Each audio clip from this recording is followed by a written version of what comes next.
welcome to Turn the Page, the official podcast of the Syosset Public Library.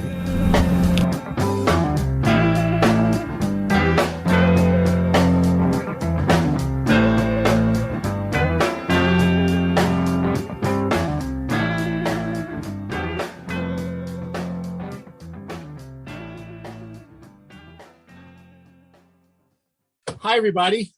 Welcome to Turn the Page, the podcast of Syosset Library.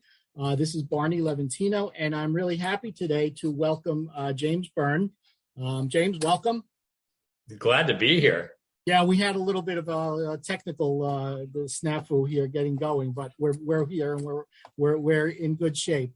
The book is The Gatekeeper. The author is James Byrne. And before I get into talking about the book, I got to tell you that since we started doing our podcast, we get lots and lots of books from publishers, from publicists.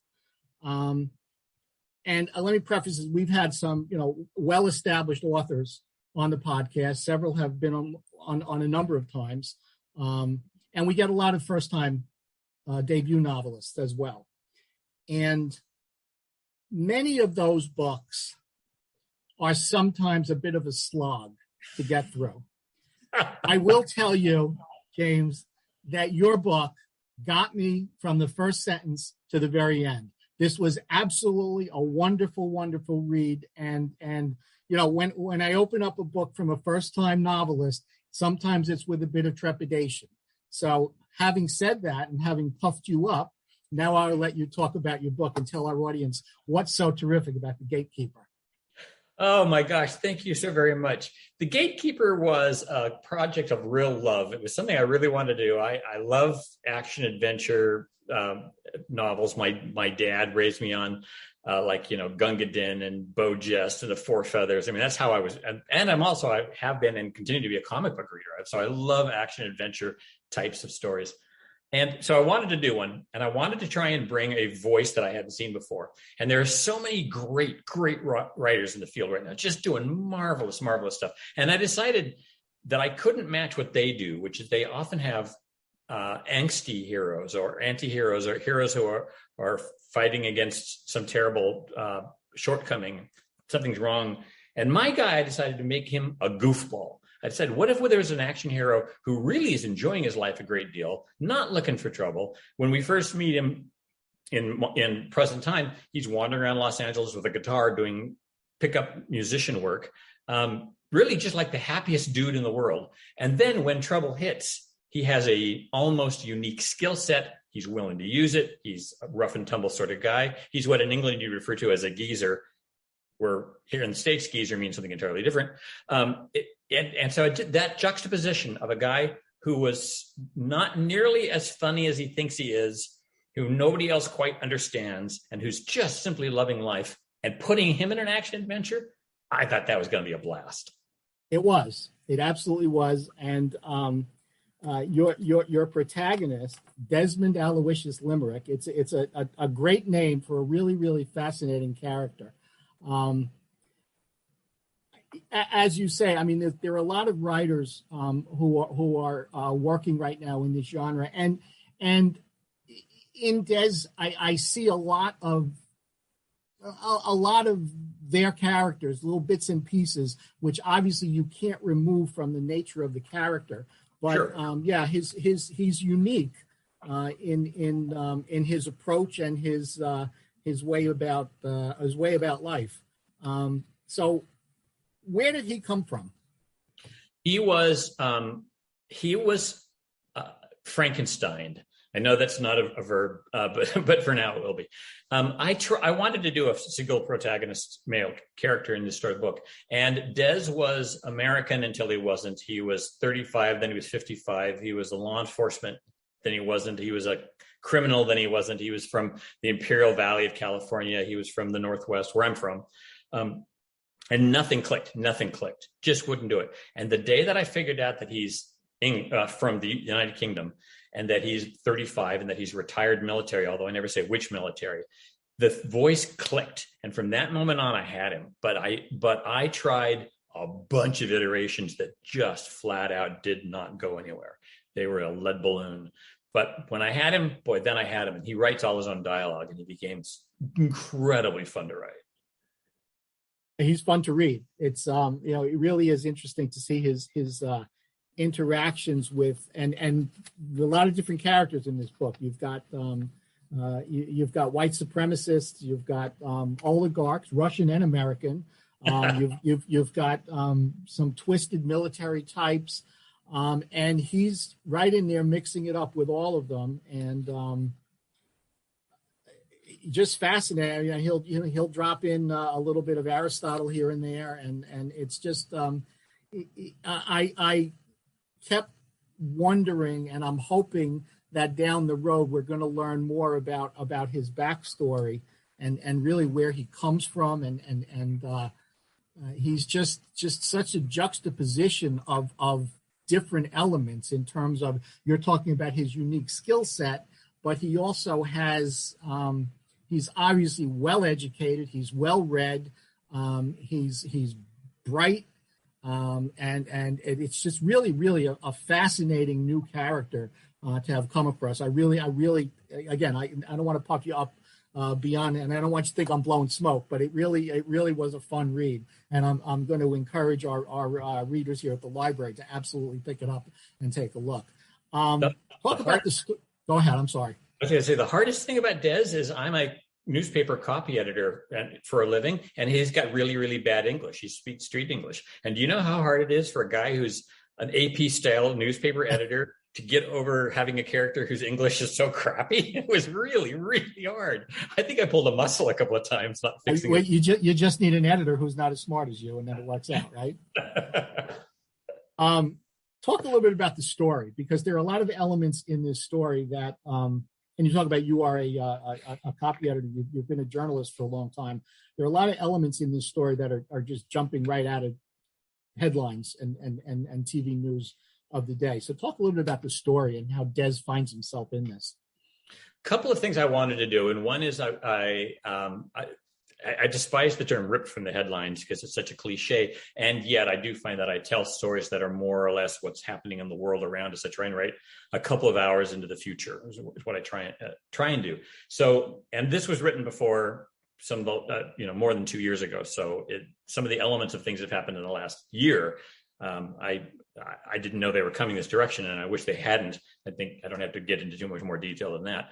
A couple of things I really wanted to do on this one too, and again, I love the other folks who are writing this genre, but one of the things I really wanted to do is I wanted him to rescue a woman at the beginning of the book in Act 1, and I don't think I'm giving away too much. She rescues herself in Act 3. She is in no way a damsel in distress, and Petra is smarter than Dez by about 1.5 feet, super competent, and I really wanted that dynamic. I didn't want the guy charging to the rescue of the maiden. And so that was something I wanted to do real early. There are also about 3 or 4 other pretty strong female characters. There's 2 LA cops. There's a computer expert. So I really wanted to populate this with lots of strong women. That was the second thing I really wanted to accomplish. And then the third, I just really wanted to put, I created the guy, and he had lots and lots of competencies. There are lots of things he does well. He's very physically fit, quite smart guy, and he's got a strange skill set that makes him a gatekeeper. So I wanted to make sure that he was up against opposition that at all times felt more than he could handle. If he had gone up against 2 or 3 mediocre bad guys, it would have been a yawn fest. But going up as he does against a conspiracy, I really wanted to make sure that despite his adequacies, his more than adequate skill sets, that he was always the underdog. Yeah, it's and that's also something that comes through in his own disposition, where he recognizes, despite his strength and his abilities, he recognizes where what his limits are in a lot of senses. He's involved in one little fight where he acknowledges that the man he's fighting is definitely better than he is. And he also, at one point, I'm not sure if I'm getting it precisely, you talk about Dez versus Petra, and he at one point says something, I think if you want to win a battle, you call me, but if you want to beat an army, you call Petra. And Yep. and that really summed up the difference in their strengths. She being really bright, really intelligent, way ahead of everybody else in terms of moving the chess pieces around. So that was also an interesting take on it, where she's not the damsel in distress. She's in some danger, but she's certainly not completely reliant on somebody else to come in and rescue her, which is a little bit, again, of a different twist on the story.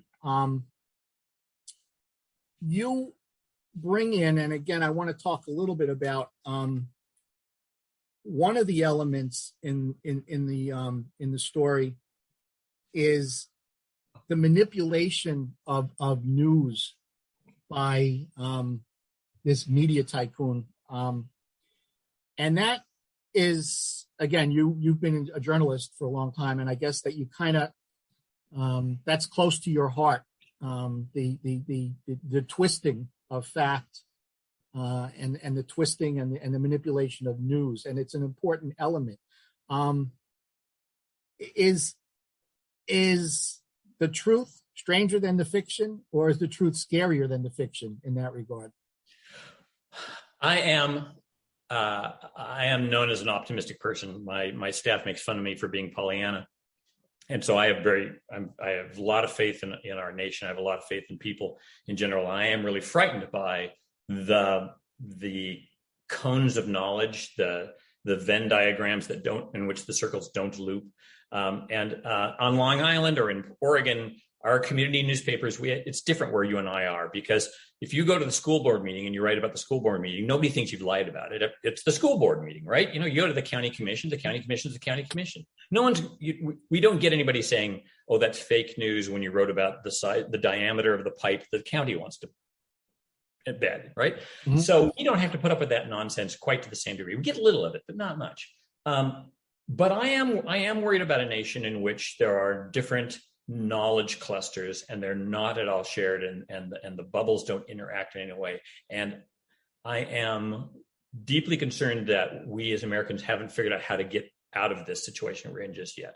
If in the 1950s, the Federal Communications Commission had said to NBC, ABC, CBS, RKO, yes, you can have the public airwaves, and yes, you must do at least 1 hour of news every night. Oh, and by the way, it must be a nonprofit. You can't raise a dime on it. You and I would live in a different world today. But that didn't happen 70 years ago. They simply said, you must give us news. Everybody agreed. And then we've created, over the years, we've evolved into the MSNBCs versus the Foxes, and everybody has their own echo chamber. Exactly. It's funny. I was talking a while ago to a former congressman here on Long Island, and he talked about how, I'll say it was Steve Israel who was here, who was never my representative, but he was really an effective congressman, and we talked a little bit about how the middle has just evaporated. And again, you use the term echo chambers. Everybody looks for news, but it's not so much that people are looking for news as they're looking for affirmation of what they already think.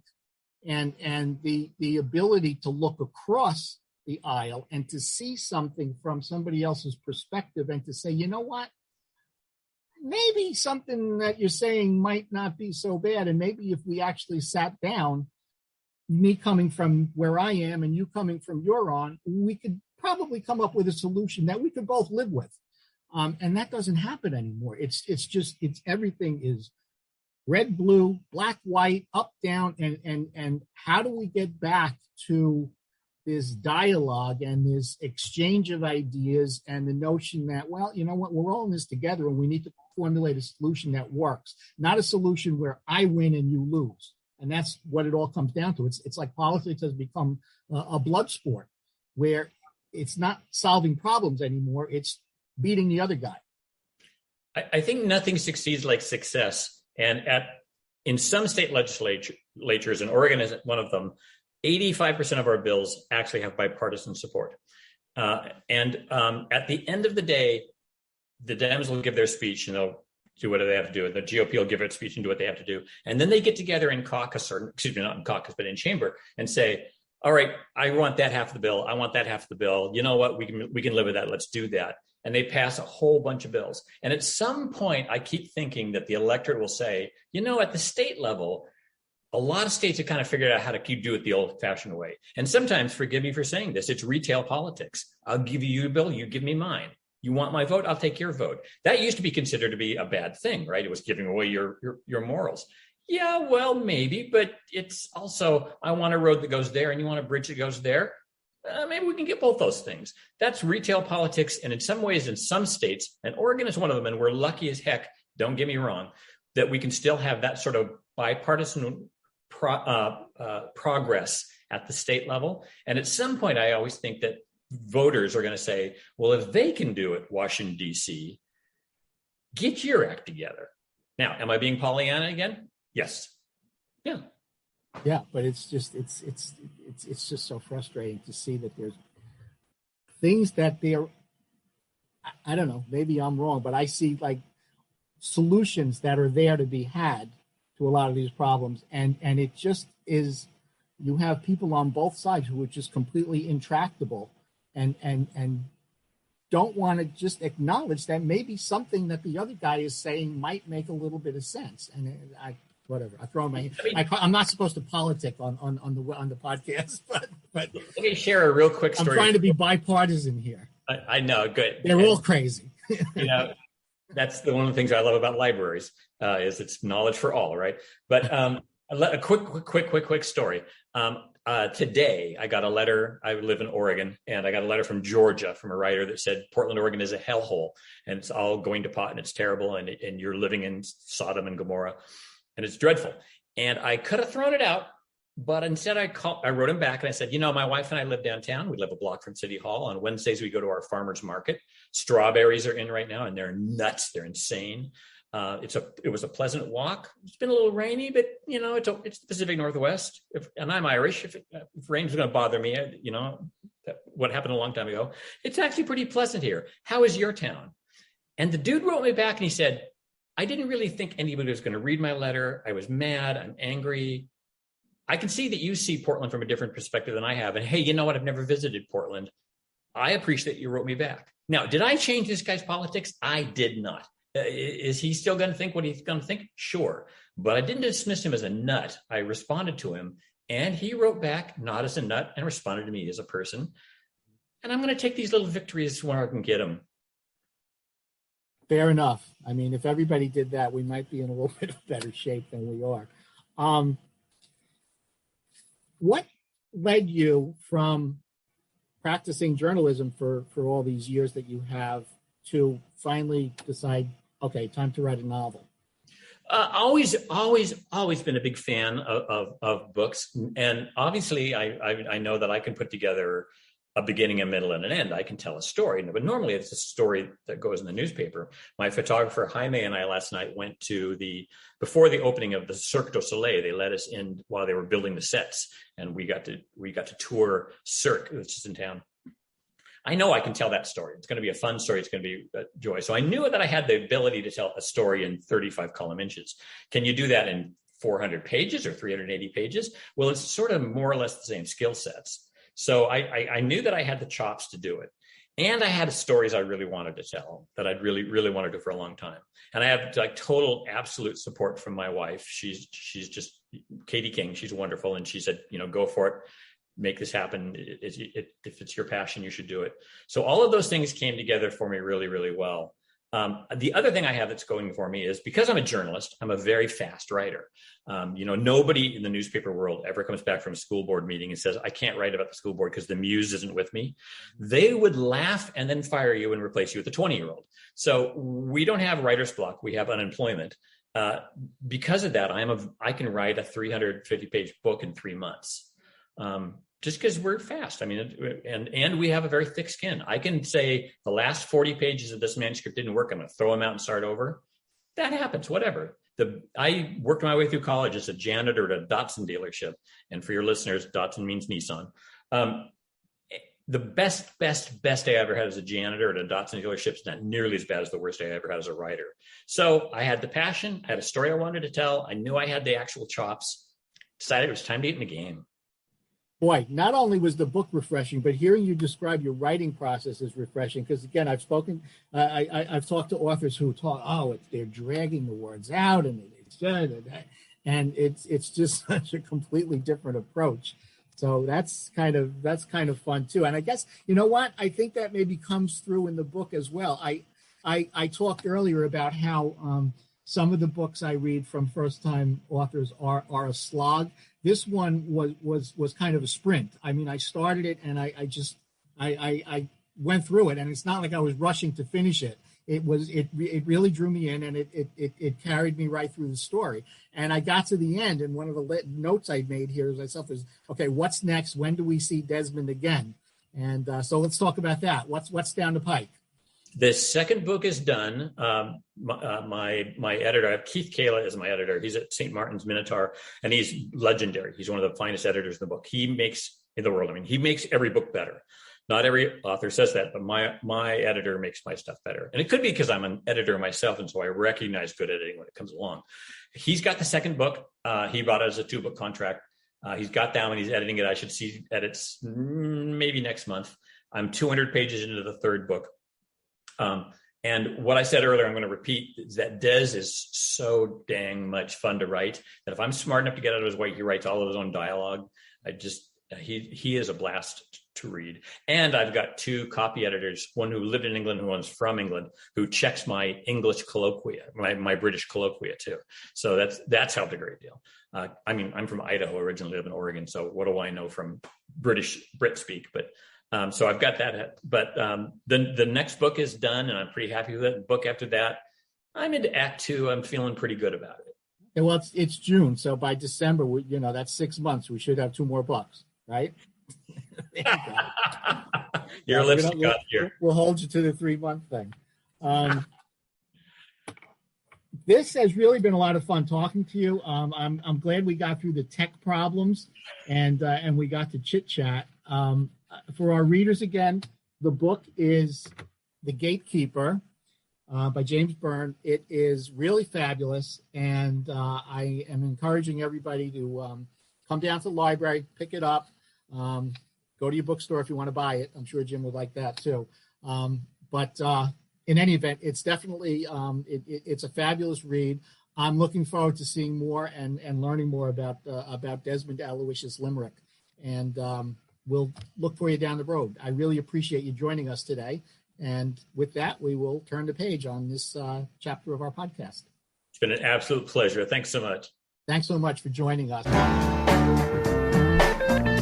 It's time to close this chapter of Turn the Page. Join us for the next episode.